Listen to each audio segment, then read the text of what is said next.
हे welcome back. मैं Vivek Bindra, motivational speaker, leadership consultant और business coach. आज हर एक भारतीय को एक पावरफुल केस स्टडी देना चाहता हूं। McDonald's which has become global fast food chains में number 1 fast food chain in the world. Forbes की लिस्ट के हिसाब से दुनिया का सबसे बड़ा क्विक सर्विस रेस्टोरेंट कैसे बना ये 1940 में शुरू हुआ और पूरी दुनिया के अंदर देखते ही देखते फैल गया, सफल भी हो गया। कुछ अद्भुत फैक्ट समझिए।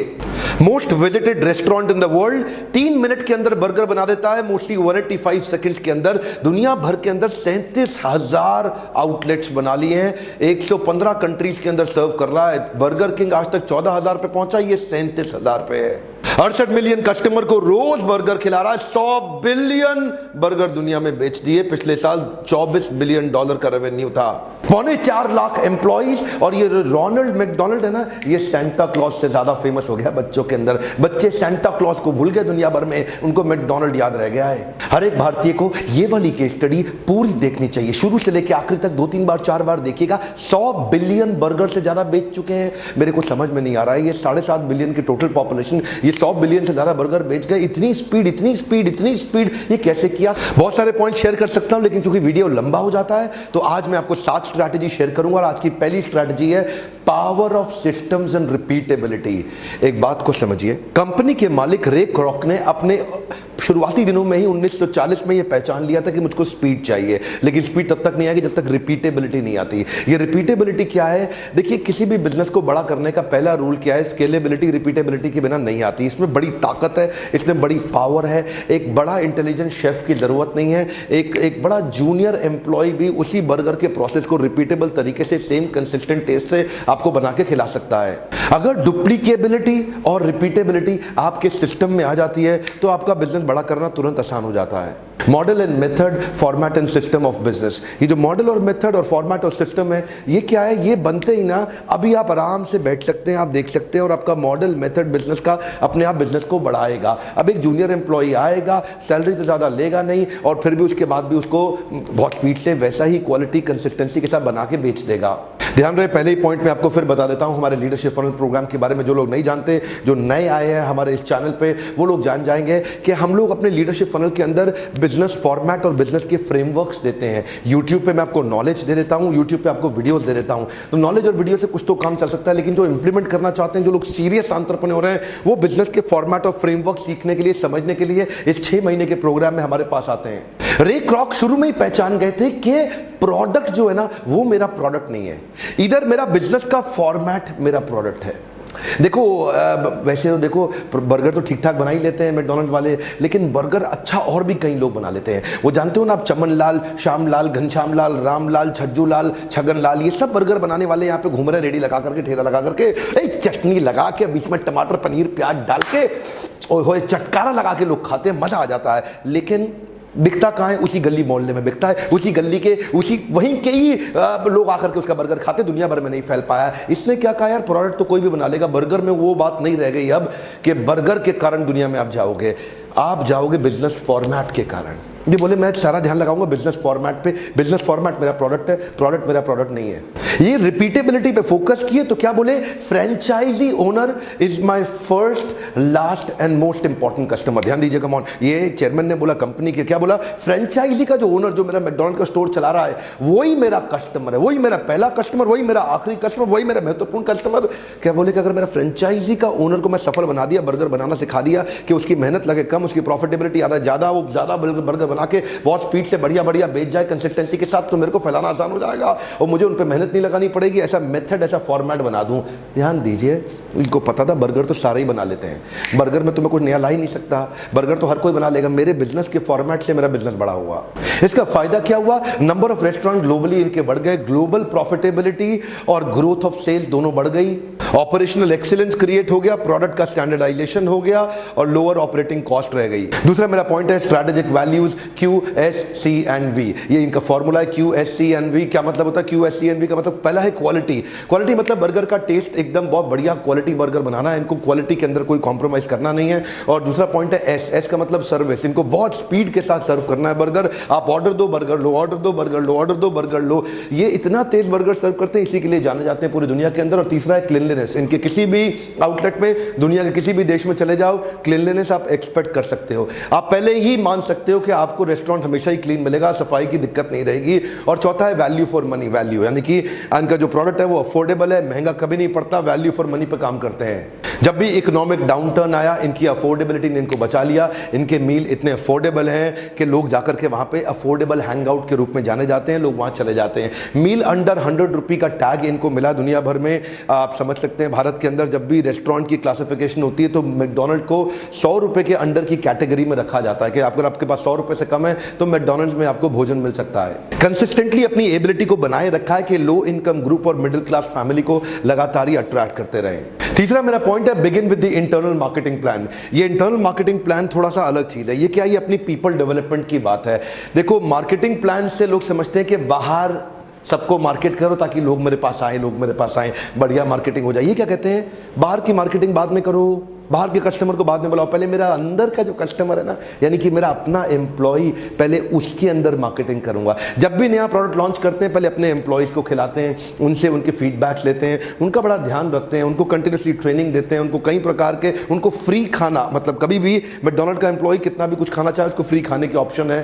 मैकडॉनल्ड का वो फेमस कैंपेन लॉन्च हुआ था ना, आई एम लविंग इट, उनका I am loving it campaign दुनिया के जानने और पहचानने से पहले उनके सारे अपने एम्प्लॉयज़ ने उसको एक्सपीरियंस किया, सारे प्रोडक्ट को पहले उनको टेस्ट कराते हैं और ध्यान रखते हैं कि इनके एम्प्लॉयज के जो ग्रीवांसेस हैं उनको बहुत जल्दी एड्रेस किया जाए। ध्यान रहे मैकडॉनल्ड्स की स्ट्रैटेजी क्या है। मैकडॉनल्ड्स की स्ट्रैटेजी है, सैलरी तो वो ज़्यादा देते नहीं है। एक जूनियर एम्प्लॉय जो होता है वही बर्गर बना के खिला देता है, तो उसकी सैलरी अमूमन 20,000 रुपये महीने से कम होती है। 20,000 रुपये महीने से कम वाले को अगर आप खुश रखना चाहते हो तो उनको अच्छी सुविधाएं दो, उनको खुश रखो, उनको थोड़ा प्रेम दो, उनका थोड़ा उत्साह बढ़ाओ, उनको एनकरेज करो, मोटिवेट करो, वो भी लगे रहते हैं, अरे बढ़िया बढ़िया काम करते हैं बड़े उत्साह के साथ। ये एक इंपॉर्टेंट स्ट्रैटेजी। अगर आपके अपने एम्प्लॉयज खुश नहीं है तो बाहर वो आपके कस्टमर्स को कभी खुश नहीं रख सकेंगे। अब बढ़िया एक अच्छा एम्प्लॉय 10 अच्छे एम्प्लॉय को और लेके आता है। आपको मैन पावर हायर करने में डिफिकल्टी आती है, हमारे पास आना, हम आपको कुछ नए फ्रेमवर्क्स देंगे जिससे आप man power, high quality performance team अपने आप डेवलप कर लेंगे। चौथा मेरा पॉइंट है मेन्यू इनोवेशन। मेन्यू इनोवेशन में इनके कई ऑब्जर्वेंट फ्रेंचाइजी है ना, ये बड़े ध्यान से देखते हैं कि कस्टमर कैसा बिहेव कर रहा है। ये देखते हैं कि कस्टमर के पूरे प्रोफाइल में बच्चा इन्फ्लुएंसर है और पेरेंट डिसीजन मेकर है। ये क्या देखते हैं, रेस्टोरेंट की चॉइस में बच्चा एक बड़े इन्फ्लुएंसर की तरह काम करता है। जिधर बच्चा बोलता है पापा मैकडॉनल्ड में ही जाने का है, मेरे को तो मैकडॉनल्ड में ही खाना खाना है, क्या किया इन्होंने, हैप्पी मील लॉन्च कर दिया। अब हैप्पी मील में they are ensuring a small toy with every combo meal of that happy meal. और वो छोटे से खिलौने के चक्कर में बच्चा आता है मम्मी पापा को खींच के, पापा मैकडॉनल्ड जाएंगे, मैकडॉनल्ड में बर्गर खाएंगे।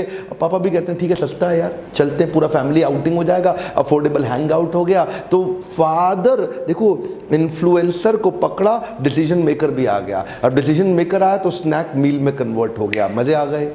इनके फ्रेंचाइजीज FSN एनालिसिस करते हैं। आप समझते हैं, लीडरशिप फनल में मैं सिखाता हूं, जो लोगों ने लीडरशिप फनल अटेंड किया वो समझते हैं। FSN होता है fast, slow, non moving. McDonald's बड़ा रैडिकल डिसीजंस लेता है अपने प्रोडक्ट लाइन को कट डाउन करने पे, बहुत ही कम लिमिटेड प्रोडक्ट लाइन रखता है।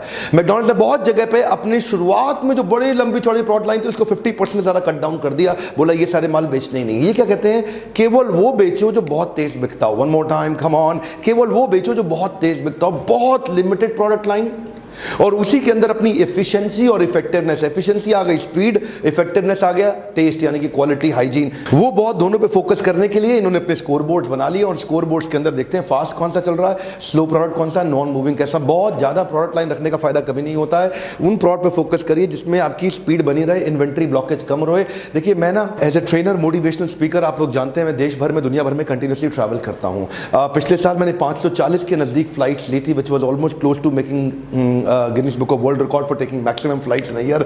इसी दौरान मैं भी बहुत जब तेज ट्रैवल करता हूं 300 से 400 होटल्स में मैं बुकिंग करता हूं एक साल में अपने रुकने के लिए। कभी कुछ घंटे इस होटल में, कभी कुछ घंटे इस होटल में, कभी कुछ घंटे उस होटल में। उसी दौरान मैं वहां पे शेफ से पूछता हूं आपका हाईएस्ट सेलिंग सिग्नेचर डिश कौन सा है, जो आपके यहाँ एकदम सिग्नेचर डिश और आपके यहाँ बहुत तेज सेल होता है, बड़ा लोग पसंद करते हो। मैं देखता हूँ उमन सारे होटल में है, वो लोग क्या बोलते हैं, यहाँ तो सब कुछ चलता है जी, यहाँ तो सब कुछ बिकता है जी। कम ऑन, ये बहुत बड़ा गलती है। आप अपनी सिग्नेचर डिश बना के उसको आइडेंटिफाई करके उसके चक्कर में बहुत बड़ा ट्रैफिक अट्रैक्ट कर सकते हैं। मैकडॉनल्ड्स यही करता है, बहुत ज़्यादा चीज़ों पे फोकस नहीं करता, उन लिमिटेड वैरायटी पे फोकस करता है जिससे उसकी डिलीवरी के अंदर एक्सेलेंस आ रही है। अगला मेरा पॉइंट है, coined the term fast food. ये जो फास्ट फूड बना है ना, ये मैकडॉनल्ड्स के चक्कर में बना है। ये फूड के आगे जो फास्ट लगा है, ये मैकडॉनल्ड्स ने लगा है। ये जो क्विक सर्विस रेस्टोरेंट हुए, ये मैकडॉनल्ड्स के कारण आए। मैकडॉनल्ड्स ही इसका जन्मदाता है इन फास्ट फूड रेस्टोरेंट्स का। मैकडॉनल्ड्स कहता है जिस भी प्रोडक्ट को बनाने में 5 मिनट लग जाए, 5 मिनट, मेरा कस्टमर 5 मिनट वेट करेगा, ये बनाने का ही नहीं, कैंसिल कैंसिल। ऐसी चीज बनाओ जो कस्टमर ऑर्डर दे, वो पीछे आवाज मारे, ए आलू टिक्की विदाउट अनियन, पीछे से आ गया, ए पकड़ आलू टिक्की विदाउट अनियन। ऐसा इतना स्पीड चाहिए। मैकडॉनल्ड्स कहता है मेन्यू में वो आइटम रखो जो वो ऑर्डर दे और पकड़ा दो, ऑर्डर दे और पकड़ा दो। वो भी हैरान हो जाए, यार मैंने ऑर्डर दिया भी तो विदाउट अनियन दिया है मैंने, हाँ मेरे को तो जैन बर्गर चाहिए, ए आलू टिक्की जैन बर्गर विदाउट अनियन जल्दी भेज। और आ गया आ गया आ गया, इतना तेज कैसे आ गया ये बिना अनियन के? हारे देखो ना, ये कहते हैं वो चीज मत रखो जिसको बनाने में टाइम लगता है, उस पर फोकस करो तो जल्दी बनता है। Sold over billions of burger world wide, 180 second में बर्गर बना रहे हैं, जिसके कारण इनका, वो जानते हैं ना, ड्राइव थ्रू, गाड़ी में आओ बर्गर ऑर्डर करो, अगली खिड़की से बर्गर लेके निकल जाओ। इनका drive through global revenue output के अंदर 50% तक कंट्रीब्यूट करने लग गया। ड्राइव थ्रू में चैंपियन होगा, दुनिया में और कोई कर नहीं रहा। ये मैकडॉनल्ड ही है जो जी हाँ जी ऑर्डर दिया, मुझे ये भी चाहिए, ये भी चाहिए, ये भी चाहिए, ये भी चाहिए, ये भी चाहिए, पैसे पकड़ो, उसने बिल दिया, बोला अगली खिड़की पर जाओ, अगली खिड़की पर पहुंचे, आपका ऑर्डर रेडी। क्या ऑर्डर रेडी? अभी तो मैंने बिल, अरे ऑर्डर रेडी, हाँ रेडी। इसको क्या बोलते हैं? इसको बोलते हैं एक्सीलेंस क्रिएट कर दिया इन्होंने। फास्ट फूड इन्होंने ही चालू किया, दुनिया भर को हिला दिया। छठा पॉइंट क्या है? Local people, local product, local price. क्या मतलब हुआ? ये क्या करते हैं, ये मैन पावर लोकल हायर करते हैं ताकि लोकल लोगों के साथ में वहां पे डील करने में आसानी हो जाए, उनके साथ इनका रिलेशनशिप आसानी से बनता है कि साउथ इंडियन में साउथ इंडियन लोग रखेंगे, नॉर्थ इंडिया में नॉर्थ इंडियन रखेंगे। देखिए ध्यान दीजिए, ये प्रोडक्ट लाइन को भी लोकलाइज करने की बहुत कोशिश करते हैं। जब आप ग्रीस में जाएंगे तो ग्रीस के अंदर ऑर्डर करेंगे तो वो ग्रीक स्टाइल के अंदर बनाएगा और वहां पे आपको एक ग्रीक मैक बर्गर खिलाएगा। इंडिया में आएंगे तो महाराजा बर्गर, महाराजा मैक बर्गर खिलाएगा। दोनों में वो वेरिएंट्स वैसे ही बनाते हैं जैसा लोकल वहां का जो टेस्ट है। ये क्या करते हैं, ये कहते हैं एक स्ट्रैटेजी टीम बनाओ और बैठ जाते हैं। ये लोकल मार्केट में जो लोकल कॉम्पिटिटर है ना, इनको उखाड़ने के लिए हमारे को लोकल टेस्ट लाना पड़ेगा। तो ये स्ट्रैटेजी रिव्यू के लिए बैठते हैं सारे और सोचते हैं इस मार्केट में कौन कौन बेच रहा है, इन सबको कैसे खत्म करें और मैकडॉनल्ड्स में ऐसे क्या नया प्रोडक्ट लाइन लेकर के आए और उसमें भी स्पीड, एफिशिएंसी, वो जो सारे उनके जो है ना पुराने वैल्यूज, उसको उसके अंदर इंटैक्ट रखेंगे और वो सोच करके स्ट्रैटेजी रिव्यू मीटिंग करेंगे एक बैठ करके, ताकि हम प्रोडक्ट लाइन को यहाँ पे आकर कस्टमाइज कर सकें। इसको बोलते हैं लोकल रिस्पॉन्सिवनेस और ग्लोबल इंटीग्रेशन। जो पीछे के प्रोसेस हैं वो सारे ग्लोबल हैं और जो प्रोडक्ट है वो लोकल है। ध्यान दीजिए, जो स्टैंडर्डाइजेशन प्रोसेस है वो ग्लोबल है और जो प्रोडक्ट है वो लोकल है। अब इसे क्या बोलते हैं ये लोग? उसको बोलते हैं रीजनल स्ट्रैटेजी। ये हर जगह अब रीजनल स्ट्रैटेजी पे फोकस करते हैं। खास तौर में इन्होंने शुरू में ही चेक कर लिया था, जब ये अपने शुरुआती दिनों में यूएस को छोड़ के एशियन कंट्रीज में आने शुरू किए तो इनको अमेरिकन प्रोडक्ट वहीं छोड़ने पड़े। यहाँ पे आकर के एशिया में, चाइना में, जापान में, कोरिया में अमेरिकन प्रोडक्ट नहीं चलेगा। वहाँ पे उनको सी फूड और उन्हीं के हिसाब करके बर्गर में थोड़े चेंजेस लाने पड़ेंगे। अब वेजिटेरियन बर्गर दुनिया में थोड़ी कहीं मिलता है, मैकडॉनल्ड वेजिटेरियन बर्गर इंडिया में ही खिलाता है। अगला मेरा पॉइंट है, invite in with low ticket price and cross sell for high ticket size. ये बड़े तेज लोग हैं, आपको पता नहीं चलता है। ये क्या करते हैं, जब आपको अंदर बुलाना हो ना तो 16 रुपए की आइसक्रीम दिखाते हैं सॉफ्ट सर्व, 25 रुपए का बर्गर दिखाते हैं मैक आलू टिक्की। आपको लगता है वो 16 रुपए की आइसक्रीम, 25 रुपए का बर्गर, और कमाल है, इससे सस्ता और कहाँ मिलेगा। आप अंदर घुस जाते हैं। जैसे ही आप अंदर घुसते हैं, आप ऑर्डर करने लगते हैं तो ये आपको क्या बोलते हैं, would you like to have fries with that, a coke with that और अ डिजर्ट विद दैट। ये इनकी आदत है, ये would you like to have a fries with that. ये तो इतना फेमस हो गया, इतना फेमस। ये क्रॉस सेल करते हैं। क्रॉस सेल का मतलब क्या है, आप कुछ भी मांगो ये आपसे फिर पूछेगा would you like to have fries with it. ये इनके यहाँ ट्रेनिंग दी गई है, आप कुछ भी लो, उसको 2-3 चीजें फटाफट से और पूछो, क्या वो लेगा लेगा। और चांसेस हैं कि 1/3 ऑडियंस ले लेती है, और क्योंकि 1/3 ऑडियंस ले लेती है तो उनका 1/3 रेवेन्यू बढ़ जाता है। 33%, 30 से 35% का इनका ग्रोथ इसी कारण हो जाता है, क्योंकि वो लेने आया था एक, ये कोशिश करते हैं उसको 2 या 3 पकड़ाने के लिए। जो क्या बोलते हैं, लो टिकट प्राइस पे एंट्री मारता है और हाई टिकट साइज पे बाहर निकलता है। क्यों? क्योंकि वो क्रॉस सेल कर देते हैं। वो तो एक छोटे से स्नैक के चक्कर में आए, ये कोशिश करेंगे कि उसको मील में कन्वर्ट कर दें, छोटे स्नैक को मील में कन्वर्ट कर दें। एक 25 से 40-50 रुपए की आइटम को 125-150 रुपए तक ले जाएं। ये मैकडॉनल्ड्स की अपनी स्ट्रैटेजी है। पर ध्यान दीजिए, ये would you like to have a fries with it, ये इनका इतना फेमस हो गया कि चुटकुला भी बनाता है इसके ऊपर कि कि आप फ्राइज खरीदने जाओ तो फिर से पूछ लेगा would you like to have a fries with it. देखिए ये इनकी स्ट्रैटेजी है कि आपके किसी तरह से टिकट साइज को ये बड़ा कर दें, जिसमें आप भी ऐसा कर रहे हैं? क्या आप भी ऐसा कर रहे हैं कि कस्टमर को अट्रैक्ट करने के लिए कुछ तो ऐसे प्रोडक्ट दिखाने पड़ेंगे जिससे आपके पास ट्रैफिक आ जाए। एक बार ट्रैफिक अंदर आ जाए फिर तो आप उसको संभाल लोगे, ये भी दे देंगे, ये भी दे देंगे, लेकिन कुछ प्रोडक्ट लाइन ऐसी होनी चाहिए जिससे आपका कस्टमर अंदर आ जाए एक बार। मेरा बहुत मन करता है मैकडॉनल्ड जैसे ग्लोबल ब्रांड्स की पावरफुल स्ट्रैटेजीज को इंडिया में हिंदी के अंदर साधारण भाषा में अपने देशवासियों तक मैं पहुंचाता रहूं। नॉलेज मैं यहां पहुंचाता रहूंगा, नॉलेज फ्री ऑफ कॉस्ट है, मैं इसका कोई चार्ज नहीं करता। मेरा यूट्यूब चैनल आपके लिए फ्री ऑफ कॉस्ट है, सबसे शेयर करो। आपके शेयर करने के कारण कई लोगों को फायदा होगा। ध्यान दीजिए, आपकी शेयर करने में ताकत बड़ी है, क्योंकि आप शेयर करोगे ना तो लोग कहेंगे यार इसने शेयर किया, वीडियो देख लेता हूं। आपके शेयर करने के कारण कई लोग देख लेंगे वीडियो, उनको बड़ा बेनिफिट हो जाएगा। यही मेरा लक्ष्य है, हम एक दूसरे के साथ मिलकर देश में बेस्ट नॉलेज पहुंचा सके। YouTube पे लोग किस लिए आते हैं? एंटरटेनमेंट के लिए आते हैं। YouTube को एजुकेशन के लिए इस्तेमाल नहीं किया जाता। हम उस एंटरटेनमेंट को, एजुकेशन थोड़ी मुश्किल लगती है, एडुटेनमेंट में कन्वर्ट कर देते हैं। हंसते मजाक करते हुए कुछ बढ़िया से एक्साइटिंग इंपॉर्टेंट लेसन आप तक पहुंचा देते हैं, ताकि मनोरंजन के पीछे मत भागिए, मनोरंजन पे भी फोकस करिए हमारे साथ। शेयर करिए, पहुंचाइए पूरे देश में, ताकि यहां भी लोगों के पास वो स्ट्रैटेजी ला सके और जिनको इंप्लीमेंट करना है वो लीडरशिप फनल में आए। मैं उनको फ्रेमवर्क्स दूंगा, नॉलेज यहां मिल जाएगा। फ्रेमवर्क के लिए आपको लीडरशिप फनल में आना पड़ेगा। नीचे कमेंट बॉक्स में लिखिए अगले कौन सी ग्लोबल ब्रांड के ऊपर आप केस स्टडी चाहते हैं। एप्पल के बारे में आपने बोला, मैं जल्दी ही दूंगा। अगले कौन से ग्लोबल ब्रांड के विषय में आप केस स्टडी चाहते हैं, लाइक करिए। अगर इस प्रकार के वीडियो आपको पसंद है, 3 4 5 लोगों से आसपास सब्सक्राइब करके बेल आइकन जरूर हिट करा दीजिए, क्योंकि आप तो सब्सक्राइब कर चुके हैं। नहीं तो ये वीडियो आपसे मिस ना हो जाए। बेल आइकन के बिना मेरे साथ जुड़े रहने के लिए, हर बार आके हमारे case study based powerful videos को देखने के लिए प्रेम पूर्वक हाथ जोड़ के बहुत बहुत धन्यवाद।